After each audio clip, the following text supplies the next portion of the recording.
Okay, so we're going to talk about the interval system, and throughout this guitar course we're going to use the interval system to find our scales and modes. Now I'm using this method because as guitarists, knowing the interval system is one of the most important things you can know on the guitar, and it will be your foundation for scales, chords, everything you do, every distance you play on the guitar can be described by intervals, your triads, everything. So it's super important and it's the basis of understanding pretty much everything.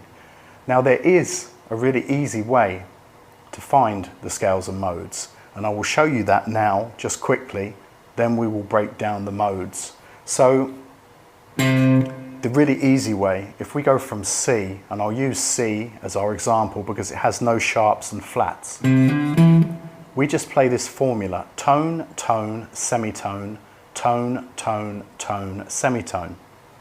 So a tone is 2 frets and a semitone is just 1.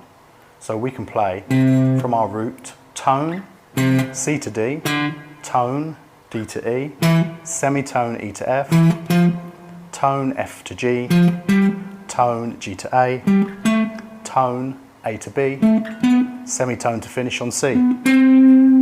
That gives us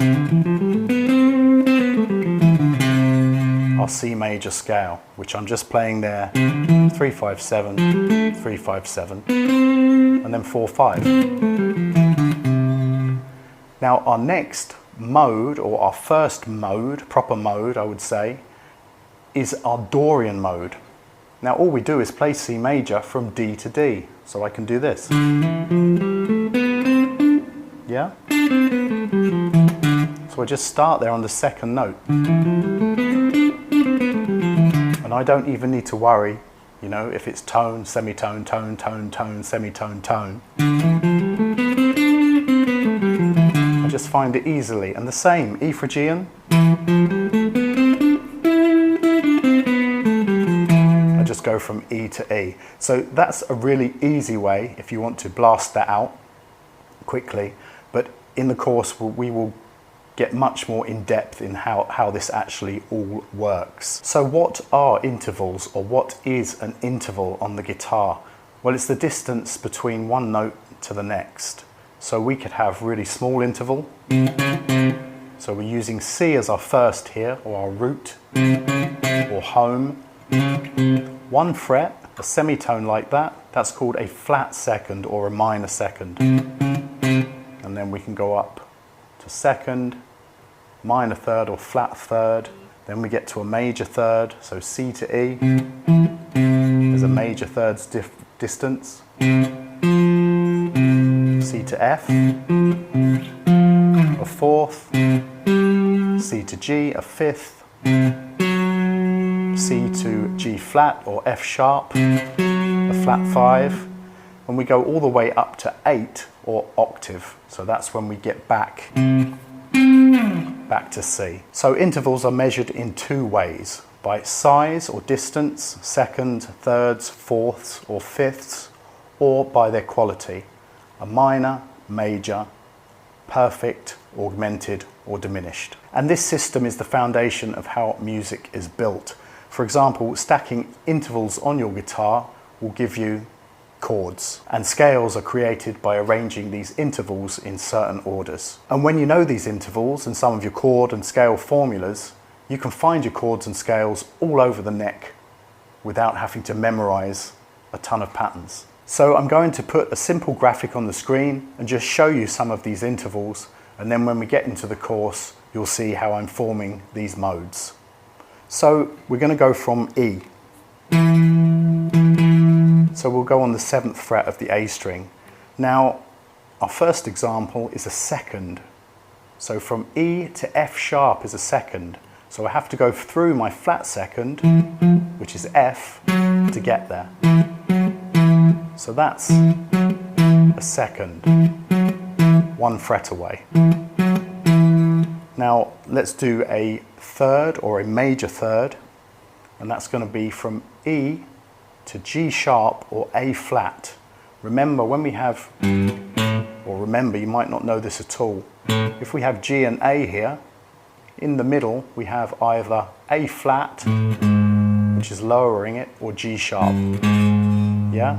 Some people have certain preferences for how they call these notes out. So we're going to go E, F, which is our flat second, which is F sharp, to G, which is our minor third or our flat third, so that's commonly known as a minor third, and then G sharp there. That's our major third. Yeah? Now if we go from E to G, as we've just said, we've got a minor third. And this is interesting because this is how we create our chords. If we have a first, a fifth, and that major third, you can hear it's happy. Whereas if we add the minor third, you can hear that that sounds sad. So just a great example of how these intervals are used. So E to A is a fourth, for example. You can also find that there. So we've gone from our major third, let's say, up one more fret to our perfect fourth. Yeah? Then to C is a flat six. So let's go all the way this time. So E to F, flat second, F sharp second, G minor third, G sharp, sorry, major third or third, A fourth, perfect fourth, B flat or A sharp is our flat five, B is our fifth, then we've got C, which is our flat six. Yeah? So E to C. Quite a strange sounding interval. And finally we'll have a sixth. So we're going from E to C sharp or D flat. So we're going to go from the C, we won't count them all out again, we just go up one more from that flat sixth to our sixth. And that gives us C sharp or D flat. Yeah? So that's our interval system and how it works, and in the next section we'll be using that to find our modes.